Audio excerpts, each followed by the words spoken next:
A Veja.com dá continuidade à cobertura especial Desafios Brasileiros. A cada semana, um assunto será discutido aqui, um assunto relevante para o futuro do país será discutido pelo nosso portal e que também deve pautar o debate eleitoral neste ano. Neste Veja Entrevista, o tema será Contas Públicas, o papel do Estado e os desafios da política fiscal. Ao meu lado, para debater este assunto, está o Felipe Salto, que é analista de contas públicas da Tendências Consultoria e também economista pela Fundação Getúlio Vargas. O Gilson, que é o nosso leitor aqui do portal, o que ele propõe? Unificação de ministérios, redução drástica dos cargos comissionados, implantação da meritocracia e simplificação do sistema tributário. São saídas possíveis? Acho que sim. Redução de ministérios é algo muito importante.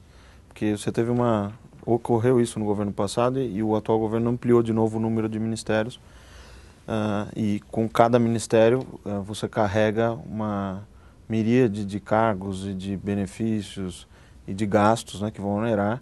E claro que é uma escolha de governo, é legítimo que se faça isso, mas a carga tributária já está em 35% do PIB. Quais seriam as soluções, né, as grandes vias para a gente começar a mudar isso?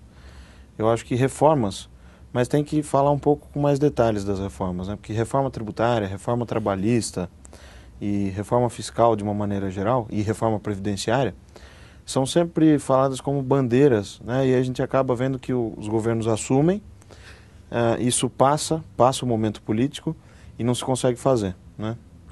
Por quê? Porque o custo político de fazer é muito alto.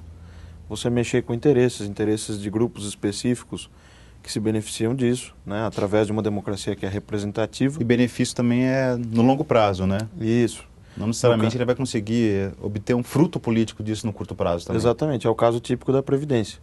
Reforma da Previdência, é bom lembrar, ninguém é contra o benefício para os aposentados, para os idosos, que é mais do que legítimo e tem que ter. O ponto é como fazer isso de forma mais eficiente.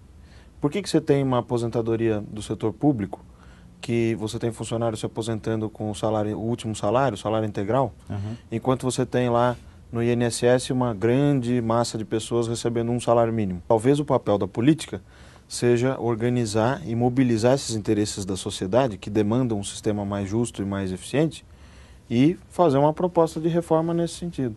Agora, sendo mais pragmático, eu acho que no curto prazo isso não sai. Eu acho que o que tende a acontecer são mudanças incrementais. Por exemplo, fazer mudanças de gestão, cortes de gastos específicos e tal. Agora, na minha visão, a principal reforma teria que ser uma reforma fiscal. Então, uma reforma fiscal que englobasse o lado das receitas e o lado dos gastos. Então, reforma tributária, sim, mas acompanhada de uma mudança do lado dos gastos.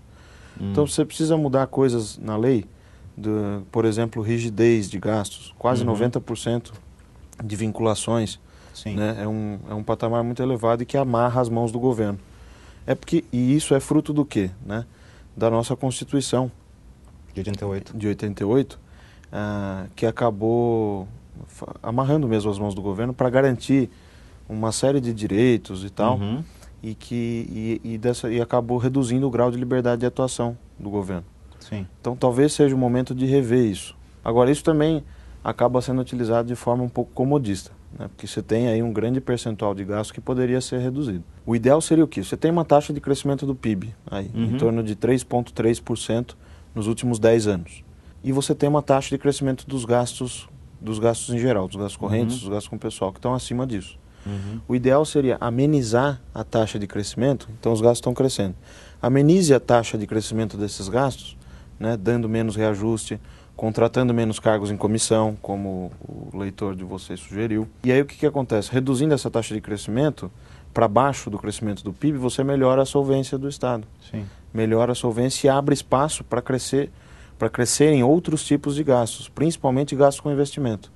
Enquanto a gente não colocar o investimento como primeiro ponto da agenda, aliás, isso foi colocado com o PAC, mas não deslanchou, enquanto a gente não fizer mesmo na prática isso, eu acho que dificilmente vai mudar. A Thelma e o Ney pediram maior transparência do governo na comunicação das suas despesas. Perfeito. Eles perguntam se isso aumentaria as pressões por reformas mais efetivas. O governo precisa ser transparente, porque numa democracia é legítimo que os governos optem por gastar mais ou menos, por ter um Estado mais pesado ou menos pesado. Mas faça isso de forma transparente. E eu acho que já melhorou bastante nos últimos anos, né?